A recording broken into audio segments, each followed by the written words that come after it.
Hello, everybody. Welcome to another episode of the Alter Ego Podcast. I'm your host, Jack Austin. With me, as always, is my lovely wife, my temptress, Miss Meagan. Hello, everybody.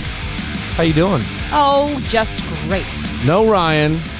Unfortunately, his family is sick with the COVID. So hopefully he gets better and they get back very, very soon. We miss you guys. We love you. Mr. Mark, still doing his thing out there somewhere in the world. He's like Kane in Kung Fu. He told us one day, I need to search my soul. I need to find the inner Mark. I need to find the purpose of life. Who am I? You guys ever see Jackie Chan's Who Am I? That's what Mark's doing right now. Yep. But he did threaten us recently that he would be back. So, we wait with bated breath for the return of both of our handsome men.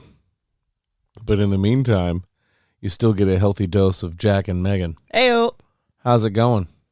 Are you asking me or We're the back. audience? Well, we were gone last week just because there were some scheduling conflicts and things just got a little wonky. So, we took the week off, but we are back stronger than ever. Yeah, we shouldn't have any more weeks off. I don't think we even took time off around the holidays, so that was kind of our holiday break. Didn't we plan ahead for that? And we did it, but I think we did take a break during the holidays as well. But either way, we're sorry. We had a lot of stuff going on in the Seven Lamb world. We just recently partnered with a media company to produce some audio content for them, which was super, super cool. We're really excited about that. If you are fans of Seven Lamb Productions, if you're not, check them out. Stay tuned. Check it out. If not, you can hear my audio chocolate all over that stuff. I'm on a bunch of shows with them. Cop Doctors, End of All Hope, Paralyzed, Atlas Avenue Beat, all of it. Story. All of it. You name it, I'm Tower in there. 4. Yeah, Tower 4 is a good one too. We had some news, just some stuff. I didn't want to get too backed up. I don't really have much of a subject for this week, like nothing to really focus on, but oh my goodness. There is a ton of really great news. Well, there's a ton of stuff that will be reviewed and subject matter coming up very soon. Not to mention, I'm giving people time to finish The Witcher Season 2. Meagan and I just recently dove into Arcane, and, good. I just want to say, holy shit, that show's amazing. That game. I was going to say game. Yeah. That show. Although it is based on a video game from what I hear. Nice. It's incredible. You should go watch it. It's really, really good. Even if you're not into animated stuff, just give it a shot. And I just watched the 3 first episodes of Peacemaker today. Don't watch that with your kids, okay? Please. I mean, I'm sure they know. This is very out of John Cena's comfort zone. I don't know. That's not fair to say that it's out of his comfort zone because I don't know the man, but it's outside the realm of anything he's ever done before. So if you liked him in the Suicide Squad, I think he's better in this.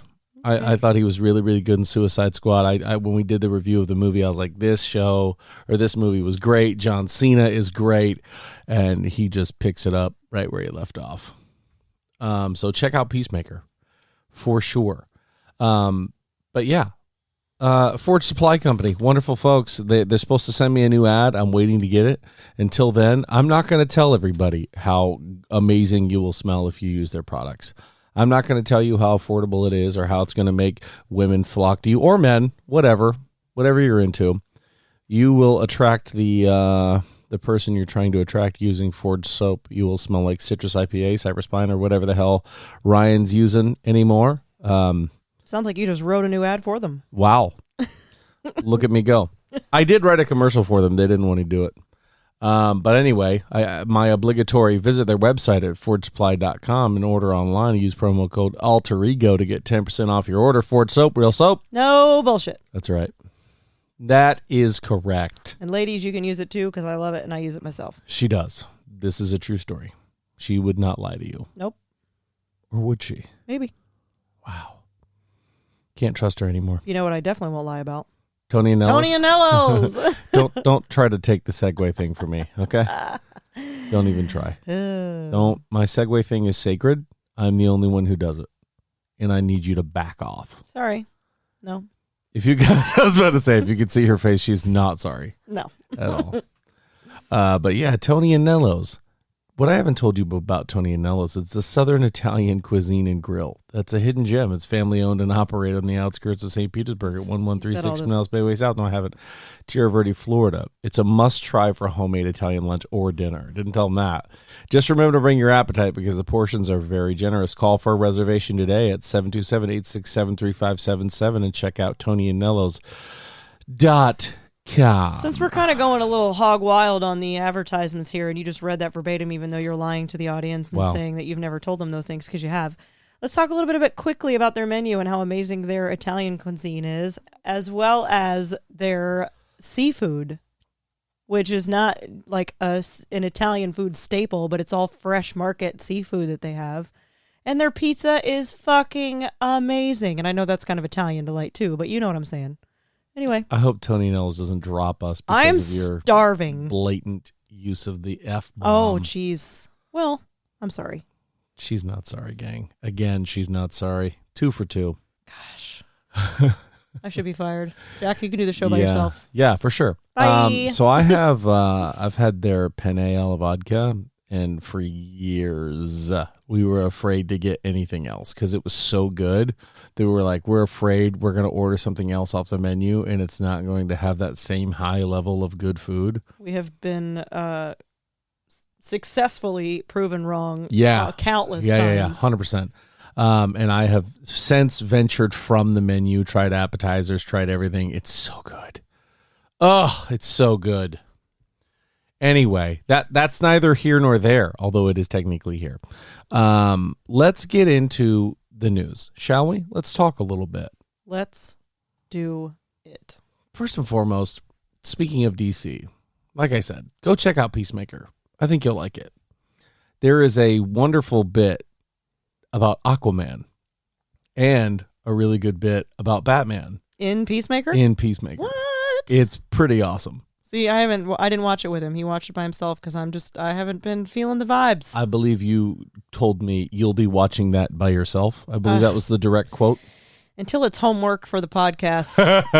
It's just I'm just not as interested. This is one that you have to watch and pay attention because it's so good. Like, just watching it, I'm like, I really dig this. This is really funny.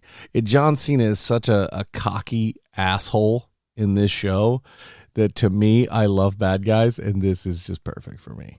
Okay. Although, he's a tortured guy. Anyway, let's get into DC, shall we? Let's talk about Detective Comics news. Okay. Michael Keaton, who we know is going to be reprising his role as Batman, said he originally... So everybody always is like, why did Michael Keaton walk away? Why did he not want to be Batman anymore? I'm one of those people. And so apparently, the reason he left before Batman Forever was because it wasn't dark enough. And here's a quote. He says, I remember one of the things that I walked away going, oh boy, I can't do this, was the director, Joel Schumacher, asked him, why does everything have to be so dark and everything be so sad? It's Batman. I was just going to say that. It's Batman. Where I don't understand. Batman. I don't even understand the question. He says, and I said, wait a minute, do you know what this guy did to get to be Batman? Have you read it? It's pretty simple.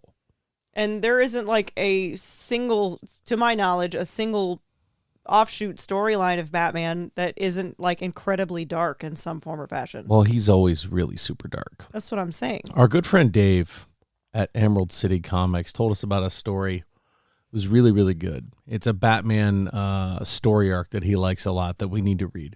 It's about Batman in Gotham City and Superman shows up and it's kind of like, why don't you let me take care of this? You take the week off. I will go into Gotham City. I will clear it of all its crime within a week. And Batman's like, you got yourself a deal. You go ahead. You take care of Gotham.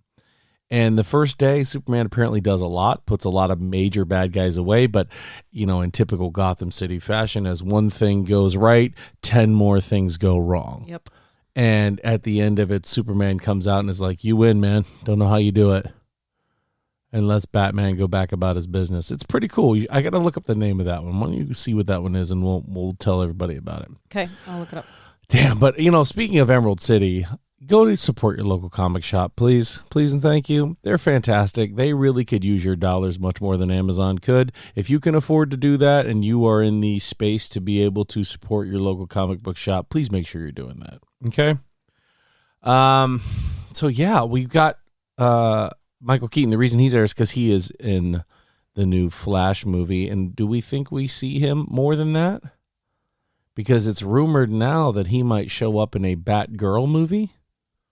Possibly. I think you're, and to circle back to the comics, sorry, I was looking that up, so I wasn't listening to your question. Sorry. And I almost said this because I'm reading this one right now, or I'm probably like a third of the way through it. It's No Man's Land. Yeah. So I'm not to the point to where Superman comes in yet. Yeah. So I wasn't sure if that was a story or not, but this is the one that Dave said is like his favorite story. The best one. And it's No Man's Land. And we have the thick copy of it. So that we got from Emerald City.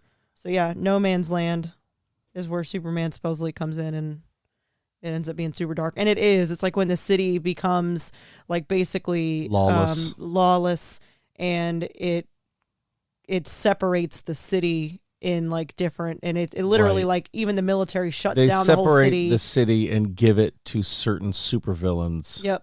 In a sense. They separate it off into like regions for the different supervillains. Right. And they barricade the entire city down, so there was X amount of time for people to get out of the city, and so all of the crime stayed in the city, and the military basically locked down the whole city so nobody can get in or out. And the only people in there is Batman. And basically the only people that, outside of crime lords and their minions is Batman. And some of, I'm assuming, the loyalists of Gotham City stick around. Yep. And some of them do, yeah. It's a pretty good read. I haven't finished it. I've picked up 55 things since then, but I've enjoyed it so far. It's crazy to think that we have a life outside of here. I know. Wow. Anyway, you were saying Flash appearances. What were you asking me? Yeah, I think Michael Keaton, that might be his last donning of the cowl in there, unless he does do something for Batwoman. So we're thinking that he's going to be in the Batman. No, he's in the Flash. He's in the Flash. Okay. Yeah. I don't know. Part of me's like, that's really cool. It's Michael Keaton. And the other part of me is like, it's Michael Keaton again.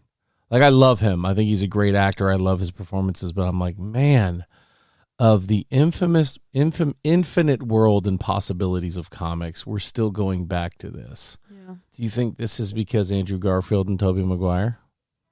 Because, I mean, this movie's got to have been in production for a long time. There's no way they don't know they're in Hollywood what's going on, right? I mean, maybe, possibly. I do feel like there is always a lot of that back and forth, and I do feel like DC is usually on the slower end of these scenarios. Yeah. So I don't know if that's it, if they're trying to just kind of reprise it for the sake of, or if they're running out of ideas, which is 95% of Hollywood, is that they run out of ideas. So they bring back old characters and the nostalgia of it, because this generation is now moving on to other things, and they don't want you to do that. They want to rope you back in. So they bring our generation back and they create new things for the new generation. Does that make sense? Oh, yeah, big time. I don't know. That's just how I've kind of always seen it. I feel like literally Hollywood and stuff is like a circle of life. Or it's like a revolving door might be a better way of saying it. Yeah, I don't disagree. I think it's gotten to that point now where we're starting to get so much recycled stuff, and that's where it doesn't feel like that to me in the MCU. No, I don't think it does either. I don't think you're going to get a movie where you get a Robert Downey Jr. reprising his role for an hour and you know what I mean, helping whoever it is. Like, I don't think we'll see him again. I mean, granted, if it makes sense, sure, but I don't think we'll see it. No. You know? And I think that DC has kind of, and this is just my personal opinion, and I know we've talked about this before, but DC has kind of always failed in the cinema world. I think they are much, and again, this is just my opinion, I think their stories within comics are very strong. To me, I would rather sit down and read a DC comic than a Marvel comic. Even pending I hate to even kind of admit it, I would pick up No Man's Land or the Long Halloween Batman stories before I would pick up Thor if they were sitting in front of me, and Thor's obviously my favorite character. Yeah. So I think that the way that the art and the way that the stories are written in DC are way better told, but I think cinematically Marvel just takes it away. I still think Old Man Logan is my favorite, which I have to thank our youngest dog for chewing the spine off of that book. She will never be forgiven. No, he talks about that all the time. Bulldog for sale. No. Also no. Yeah. I don't know what it is, and I think these TV shows are actually going to help DC a lot. Yeah. After looking at the budget they're putting into Peacemaker, and them getting James Gunn to come in and be a part of it, and him saying he's working on multiple DC TV shows.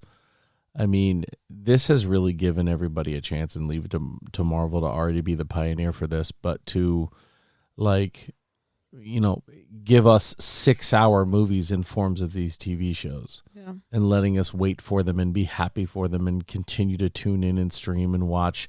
I mean, they're just killing it. And I hope DC catches up, because there are so many properties that you're like, man, this could shine if they did this.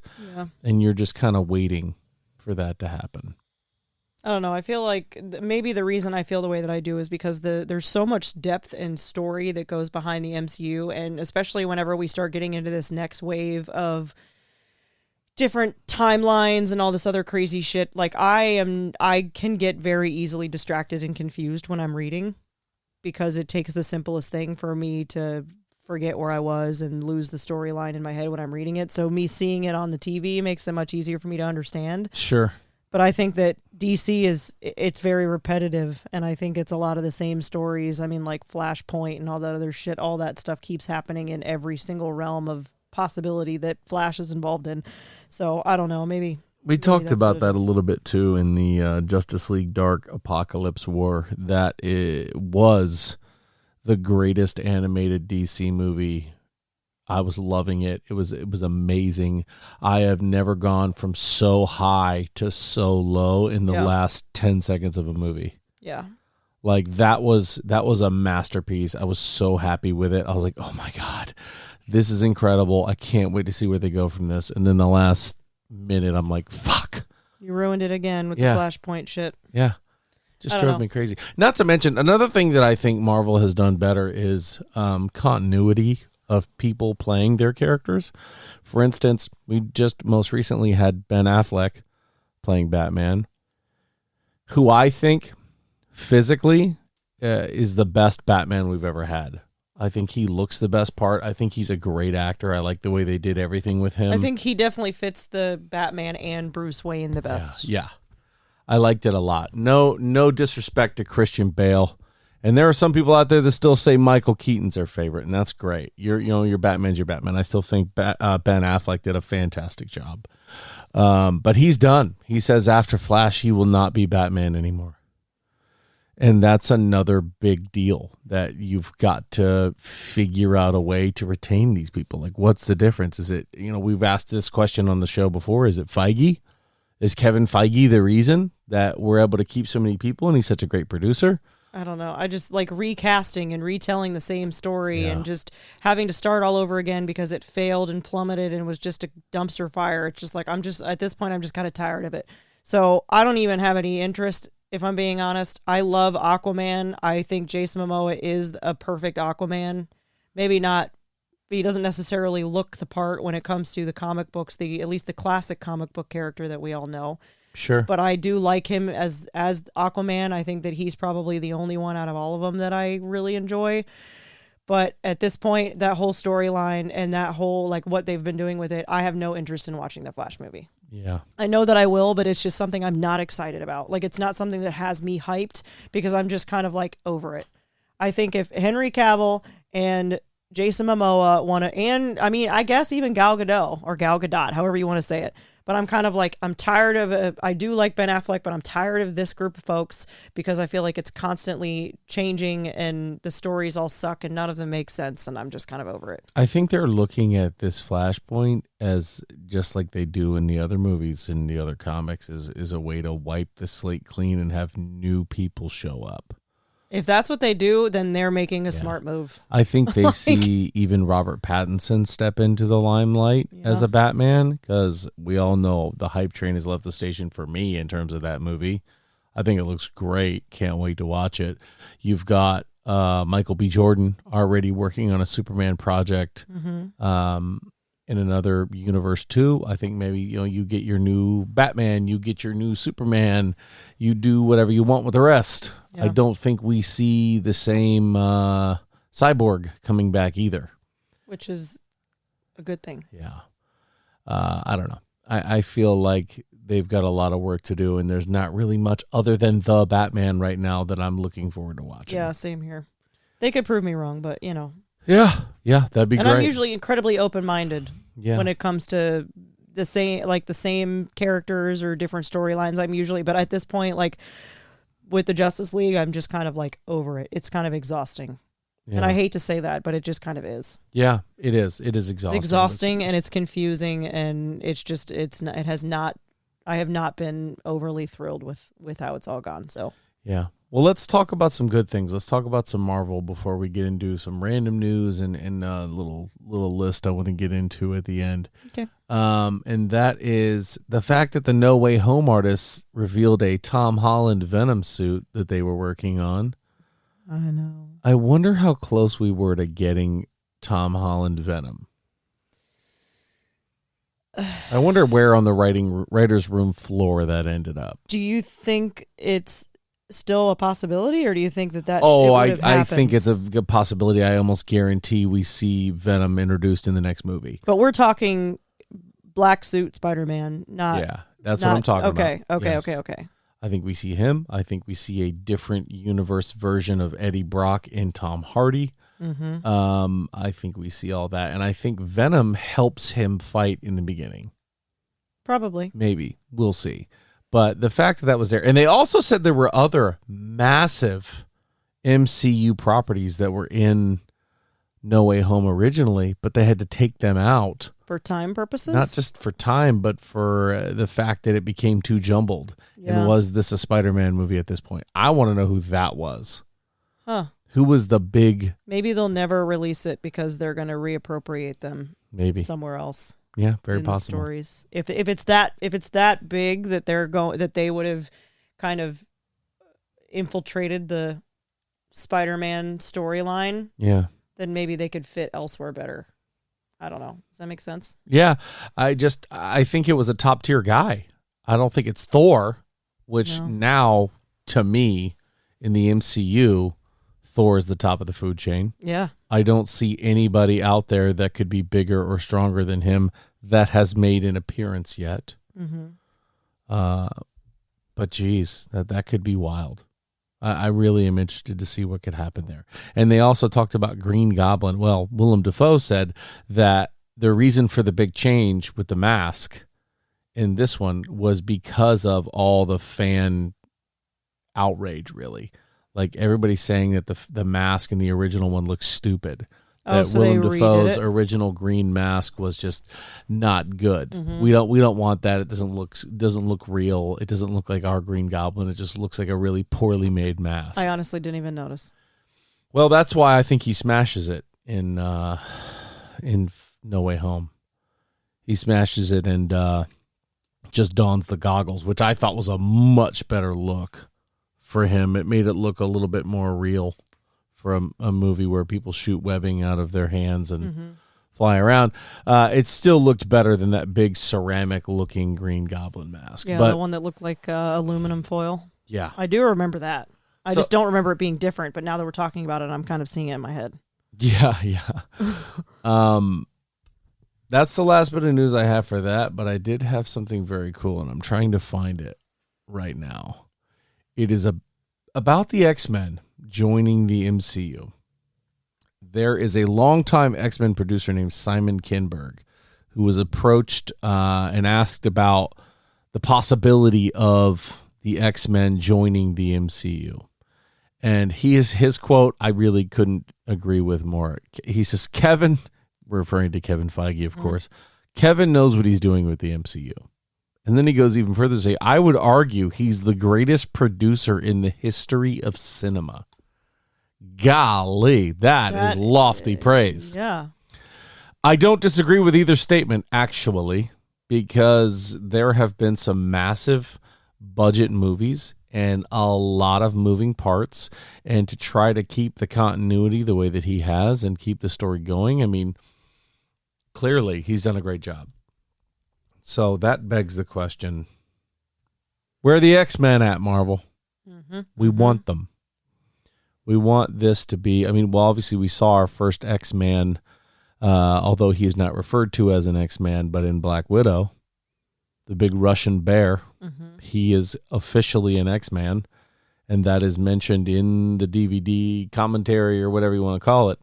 So that's huge. So clearly they're starting to, and where did they go in Captain America and the Winter Soldier? Madripoor? Mm-hmm. That's a big... Yes. That's a big city in the X-Men lore, in the X-Men universe. I think they're closer than we think. And we've already seen, technically, we've seen like Quicksilver. Isn't he technically an X-Man? Quicksilver and Wanda Maximoff are both, air quotes, mutants. Mutants, yeah. So we'll see if that ends up becoming canon now that they own the X-Men. Because originally they said they weren't, and they don't introduce Magneto as their father because they didn't have the rights to the X-Men. So maybe now they will. Even though they've done a pretty solid deep dive into Scarlet Witch. But they haven't dropped like their parents at all. They show their parents in WandaVision. So? You're right. There's always ways to write in and write out of it. Yeah. I don't know. I don't recognize his face. It's not like he's anybody important, so... The actor, you mean? Yeah, the guy that plays her dad. And yeah, no, he wasn't anybody that you would know. But that doesn't mean that he isn't like a stellar actor that's going to come out and be the next Magneto. We just didn't even know about it. Stop. You're being silly on that one. I'm giving the guy a chance. No, I'm not giving you a chance, sir. I'm sorry. Sir, I don't even know your name, sir. Sir. You're probably just written in as her dad. Yeah. Yeah, that's exactly what I have him written down as. All right, let's take our first break of the day, and then we're going to get back into some wonderful random news, some Netflix news, some video game news. I think it's going to be a good one, so stick around. We will see you in just a moment. And we're back. Ladies and gentlemen, welcome to the Alter Ego Podcast. We're so happy you are here with us right now. And I want to talk about a really solid dude, somebody that really deserves your admiration and your respect, I feel. Is it you? It's Keanu Reeves. Oh, wow. Did you know that in this most recent Matrix movie, he donated 70% of his salary to cancer research?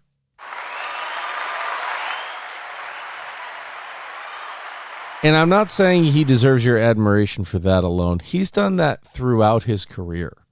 Like silently donated millions and millions of dollars through just, his philanthropic practices, which is pretty insane. For somebody who could be living however he wants, doing whatever he wants, the fact that he's finding these opportunities and choosing to do amazing things with them, that's huge. I'm going to give him one more. That's for you, Keanu. Big fan of the show, by the way. Yeah, he's listening right now. Tried to get him on. He said, there is no spoon. What? That was a bad joke. Anyway, Keanu, man, good for you. You are crushing it. Looking forward to John Wick 84 when it comes out. And you should also be reading his comic book. Yeah, the John Wick comic book. You've been reading Berserker. That one? Oh. I thought you meant the John Wick comic book. No, there is a John Wick comic book, but Berserker's one that he's produced. It's violent. It's very brutal. I like it a lot. I don't want to get too much into it, but you should really go check it out. Go to your local comic book shop and ask them for the first copy of Berserker and let us know what you think. Check it out. That's the only warning that I can give you is it is brutal. But like hack and slash brutal or like rape and murder brutal? Hack and slash and why are rape and murder one and the same? That's two different spectrums. Jesus. Of brutal. It's carnage. It's brutality. It's people getting murdered. I'm sorry. I watch a lot of murder series documentaries, and there just happens to be a lot of other weird shit that crazy killers do. So that's why I went there. Guys out there in audio land, do me a favor. If 2 weeks go by and this show has not come out, please shoot up a flare for your boy. Call the police. Let's get a wellness check. My wife has been watching so much serial killer stuff and got super defensive just now when I brought it up. She said, no, I know that if I use this, it'll dispose of the body faster. Oh. And I have budgeted it out. That's where that $20 went. No, that's a step way too far. Wow. Anyway, random news. Yeah, let's go back into it. Days Gone. The director, that guy, he is really a sour guy. He's not having a good time. I don't think he's going to direct too many more video games. Days Gone is a video game? Days Gone is a zombie video game that came out exclusively for the PS4, I think. And it was resoundingly seen as a disappointment and like not that great of a game. He's the one that said, if you like a game, pay full price for it. All that kind of stuff. So didn't I just see something the other day, speaking of PlayStation, that they ran out of PlayStation 5s, so they decided to remanufacture the PlayStation 4? 4, yeah. Like instead of manufacturing more PlayStation 5s, sure, they've chosen to just make more PlayStation 4s. And on the other side of the aisle, Xbox is like, hey, we are going to stop making any Xbox Ones, period, and just focus on the Series X and S. Why not? Right. I feel like that's a polar opposite. Like, why would you keep making a system that is not the greatest? Yeah. So it's like PlayStation is literally like backpedaling, and Xbox is like, hey, we're done making our older model. We're going to keep making the new model. For sure. What is happening in the world of PlayStation I mean, now? PlayStation people, well, listen, every single gaming platform has their people who are loyalists and absolutely are diehard. I'm Xbox, I'm nothing else. Especially that PC master race. You guys know who you are. Yeah. You know how toxic you are. You know you're terrible. And then you have Xbox people like myself who owns a PC and owned a PS4 at one point. Or was it a PS3? Whatever. I don't know. I owned a PlayStation something, and I own a Nintendo Switch. But Xbox guys are very fiercely loyal to their Xbox as well. So that does, I mean, maybe there's more of a community on the PS4 currently just because of the slow production of the PS5. Well, that's what I'm wondering. Are they choosing to make more 4s as opposed to 5s because of how much faster they can make the 4s over the 5s? But like, who wants to spend X amount of dollars on a system that's not the newest version when they could just wait to get, like, are they just never going to make another new PlayStation? Well, like, for this country, waiting is not an American thing. No. They're not patient people, and that's something that we all need to damn work on. But back to that guy. So the reason I mentioned him is because his game was seen as a disappointment. But Ghosts of Tsushima, which is a samurai game, which I wish would come out on the Xbox, has gotten rave reviews. It's 100%, been a smash hit. People love it. And it sold 8 million copies. And it's seen as a resounding success when apparently Days Gone has sold 9 million copies. So maybe it's the content of your game that makes it so much better. Because at this point, people have shot enough zombies. There's Plants versus Zombies. There was Left 4 Dead. There's Left 4 Dead 2. There's DayZ. There's Dying Light. Dying Light 2. Now there is Left 4 Dead. It's just that genre is a little, I don't know, old. And you've got Ghost of Tsushima where you get to play a samurai, and apparently the game is absolutely gorgeous. I got to check it out. But anyway, that guy, come on, man, chill, dude. Days Gone director, whose name I forgot to write down because it wasn't that important, and I was just trying to find something to talk about. Yes. But somebody who is worthy of us talking about them is Steven Yeun, who is Glenn from The Walking Dead, and he is also the protagonist in the animated series Invincible, that I think we all here at the table loved Invincible. Wow, all two of us? Well, you know what I mean. Back when we had the Mark full table? and Ryan. Yeah. We all definitely really did enjoy that one. Yeah, that was a good one. That was a fun episode to talk about. A lot of great characters. But season 2 hasn't started yet. Not even in production. Now, I know it's animated, so that could possibly go faster. I don't know. That kind of surprises me, though, because I remember them confirming. Speaking of animated, there was a trailer that just dropped for Critical Role. For Vox Machina? For Vox Machina, that's out, this month? January 28th. January 28th. Go check it out. It looks so good. Also on the Amazon Prime. So I think the reason why season 2 has not started production yet is because one of the original artists, I'm not talking about somebody on the show, one of the original creators of the show Invincible, his name is William Crabtree. He was a colorist on the original, which, somebody help me, colorist? Does that mean he colors for a living? Is that what he does? Yes. Is he a color by numbers guy for a living? Yes. It's more like the what draws the attention. But yes, he colors for a living. So he is suing. But they're like specifically trained in the what draws you in. Yeah. Me too. So he is suing Robert Kirkman, who is one of the main showrunners. He's claimed as the owner and the creator of Invincible, saying that he co-created and that Robert Kirkman forced him to surrender his ownership, or convinced him to surrender his ownership in 2005 in order to make it easier to sell the rights to the studios. Well, then why'd you sell, dude? If you were so worried about it, why'd you do that? Just hang on to it. If you have an asset, don't let it go. It's a good little life lesson. But I think that might be what's slowing down this show here, is because they don't want to pay this guy, or they're going to pay him to shut up and then keep making the show. What do you think? Yeah. Now, if you have your own intellectual property, it's something that you are holding very near and dear anymore, why would you let that go? Yeah.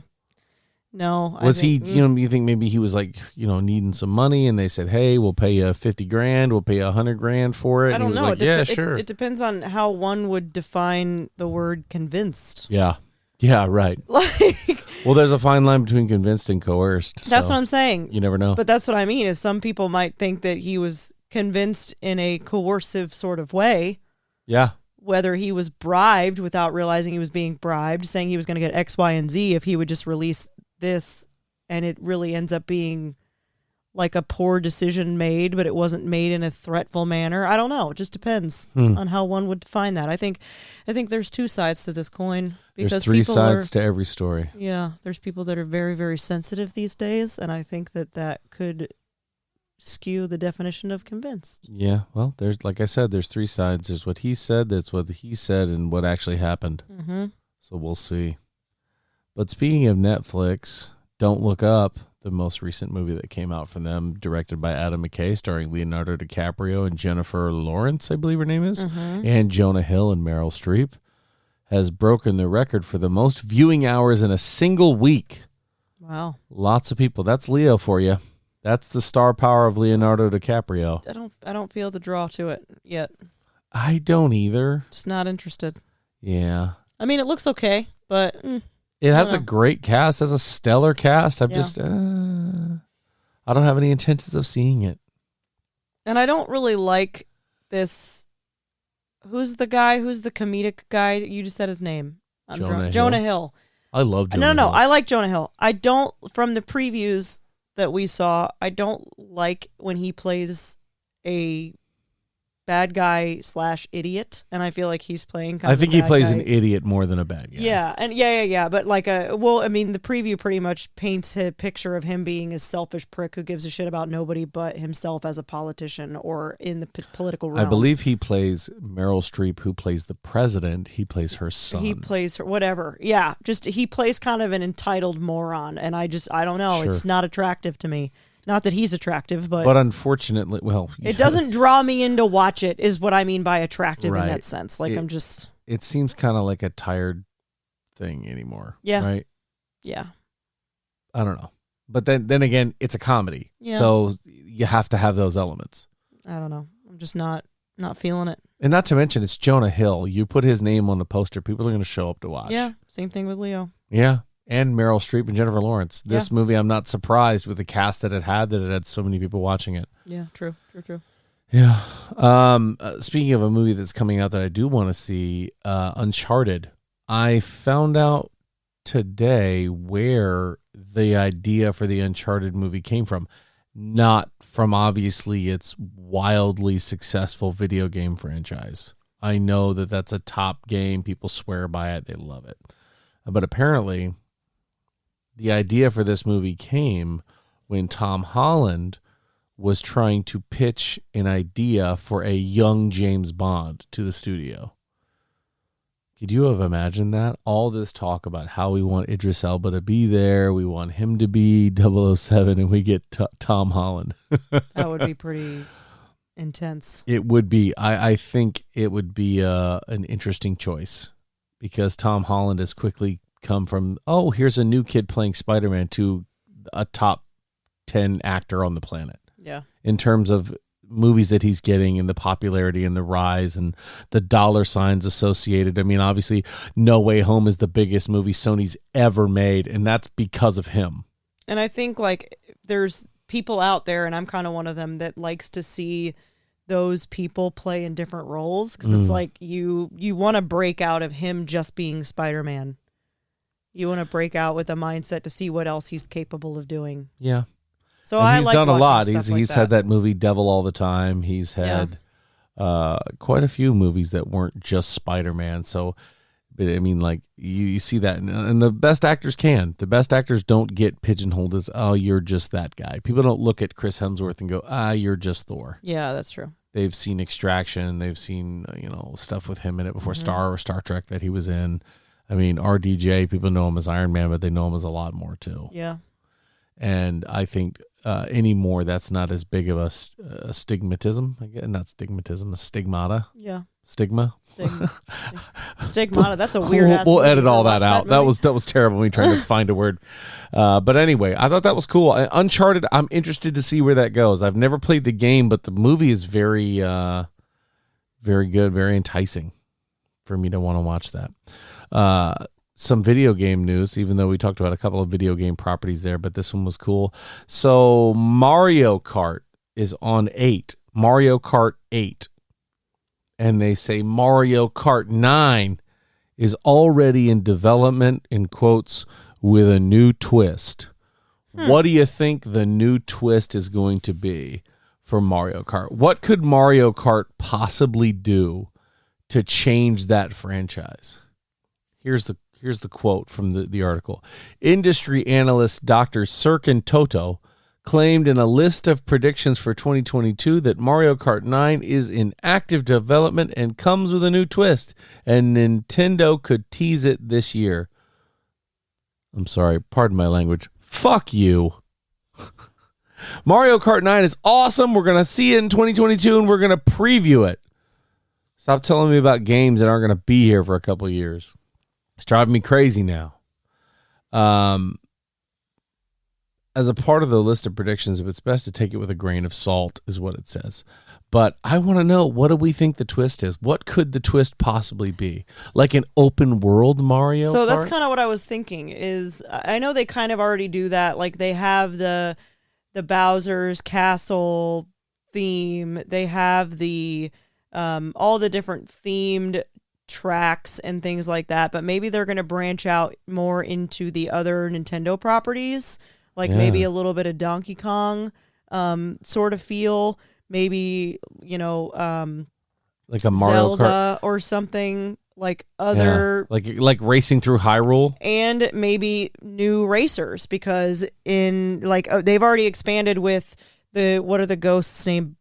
Boo, and they've expanded some of them, they've added Link, but it's still more Mario associated. They haven't branched too far out. It's been like Link's been added, obviously Donkey Kong's been there forever, but I mean, like maybe they're going to branch out of that and bring in, like they did with Smash Bros, and you're going to be able to play Ryu and drive as Ryu, or you're going to be able to drive as Cloud or something. Or you'll be able to customize your own kart. Or you'll be able to customize it. Like it's going to be more like today's racing with your standard Street Riders games. Yeah, and that's what I was going to say. Maybe like a Cruisin' USA. That's the one I was thinking of, a Cruisin' USA, yeah.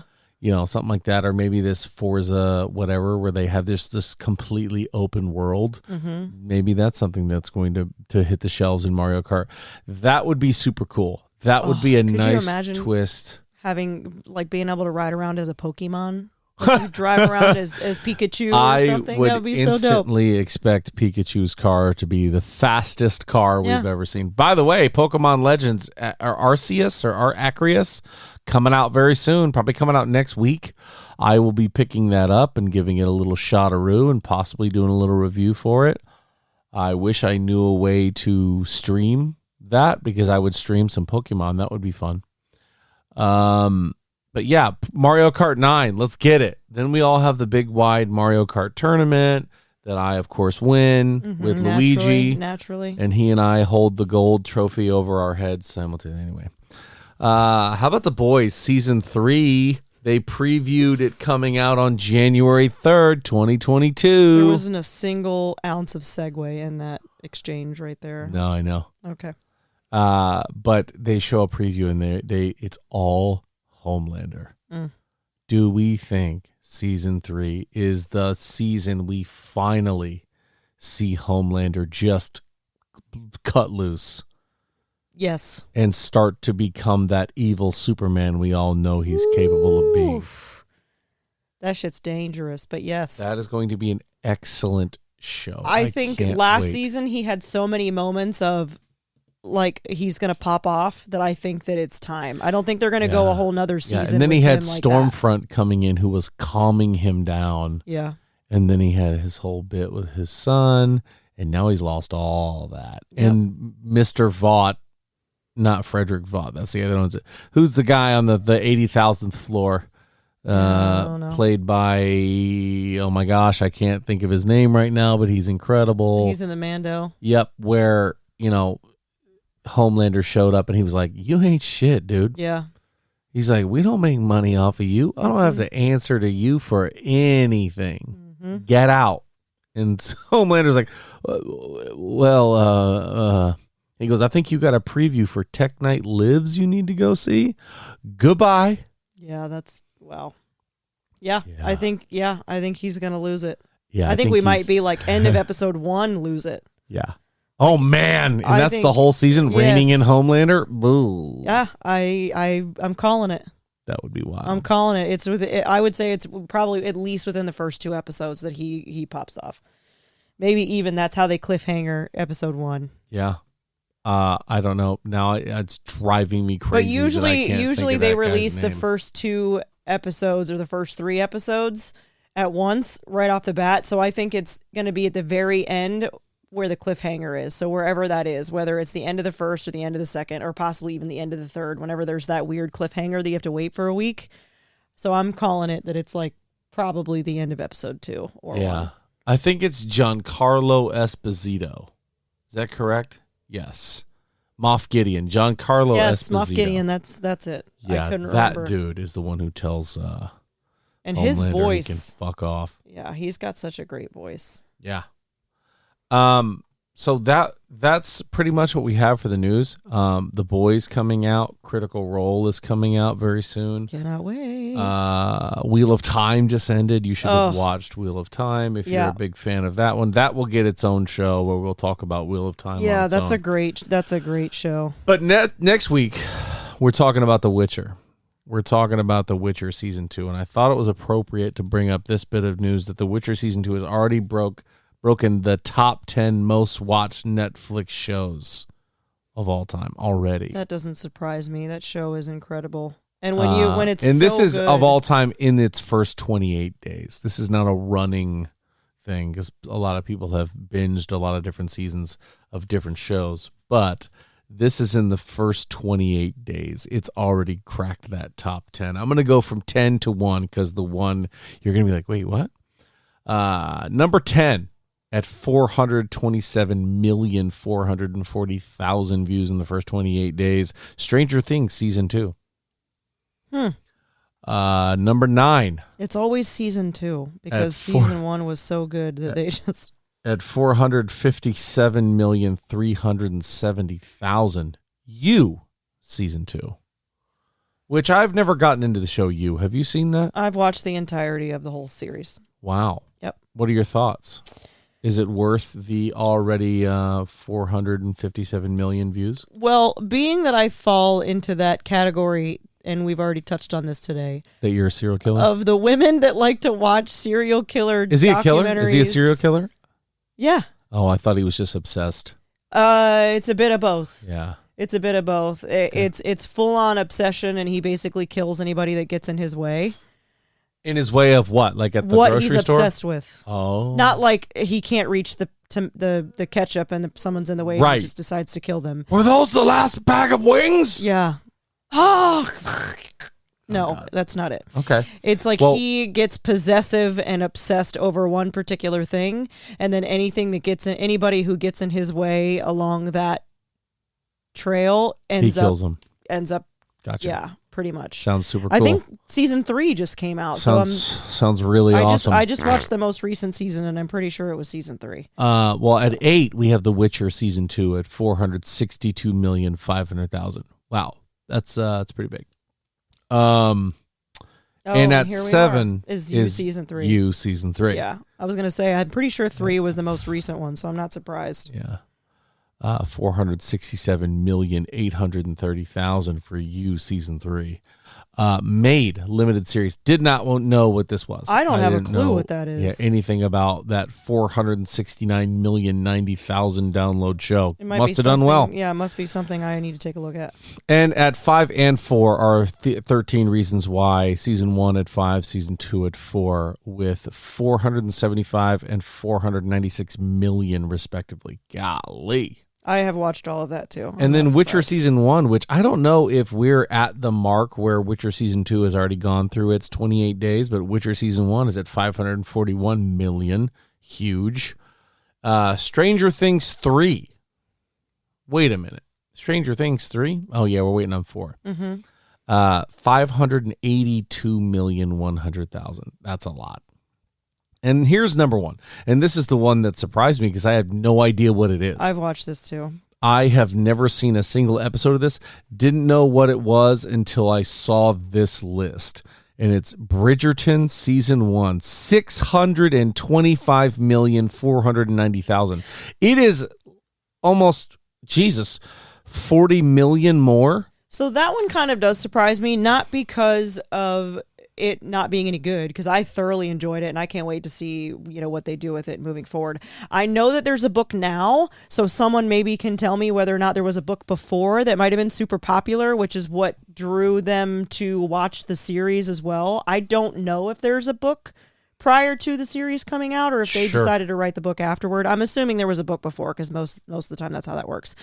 It was very good, but because of the genre of it, I'm a little surprised that it's number 1 because I feel like it's not. I mean, what is it? It's like it's about kind of princessy, sort of medieval, not necessarily medieval, but like London-esque royalty and stuff like that. Like, I don't know. It just kind of surprised me. Like, the ladies are taking over the streaming services. That's what I was kind of wondering, is that I think Netflix has definitely steered a lot towards more women. Very geared towards the ladies. Women and children. Dominating the top. It's a very good series. It's pretty good. Like You season 1 or season 2 and 3, not You season 1. You season 2 and 3 made 13 Reasons Why 1 and 2 Bridgerton. That's half and the top 10. I actually think it's Bridgerton. I don't think. And there's a lot of ladies that like Stranger Things. A lot of people that like Stranger Things. It's a great one. I would put it in the category Bridgerton. I would put it in the category of like Pride and Prejudice sort of feels. Gotcha. So maybe that's why, but that's kind of the feels that I got from it. You're making me feel like this is a very intense show. He has no desires to watch it and will never ever watch it. I can tell you that right now. Who's he? Me? You. Yeah, no. It's not something that you're into. Nope. It's not something you would enjoy. No. So there you go. If you find yourself agreeing with me a lot. Yeah, there's some romantics. There's some, scandalous type stuff, but it's very like Pride and Prejudice. And Pennyweather left the basket of grapes in the kitchen when he knew damn well sure that Bridgerton wanted them out here in the royal walkway. Yeah. It's basically of a How girl. dare you leave the grapes back there? Of a girl who's about to be married off, and she doesn't want to be married off, and then she meets this guy, and they make it seem like they're in love, so that she doesn't have to be married off to somebody else, and she can marry him because he's rich and he's dashingly handsome and has all this property and all of this money and whatever. And then they end up actually falling in love, and then they end up, I don't know. It's just. I fell asleep. What were you talking about? Exactly. It's very Pride and Prejudice, and yeah, he's already snoring. Why don't you lull the kids to sleep? He's queuing up the with more Bridgerton. Go ahead. Everyone's listening. And if I got any of that storyline wrong for anybody who's watching, I'm sorry. It's been a while, but I'm pretty sure that's kind of the premise. Anyway, thanks for tuning in with us today, tomorrow morning. No, right now. We're here recording this right now, getting ready to upload it. We've just been here with you, spending our Monday afternoon. We love you very much. Thank you so much for sticking with us and all the love and support that you guys have sent us. Thank you for the messages on Facebook and Instagram and all that jazz. You guys are the best. You're the reason we keep doing it. We will see you next week. Get caught up on The Witcher. Season 1, Season 2. We're going through all of it, okay? And as promised, and as always, we will be spoilering, so and definitely we will just get caught up. Randomly talking about it, okay? You're not going to find out who the technical producers are, but you'll figure out what we think about the show. Yeah. And I love you, and I'll see you next week. Okay? Jeez.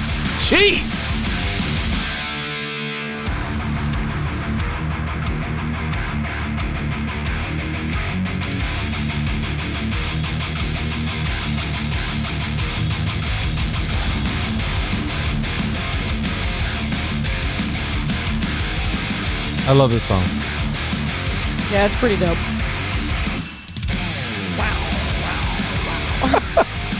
How's that go again? I don't know. I'm pretty sure it's Bridgerton. Wow.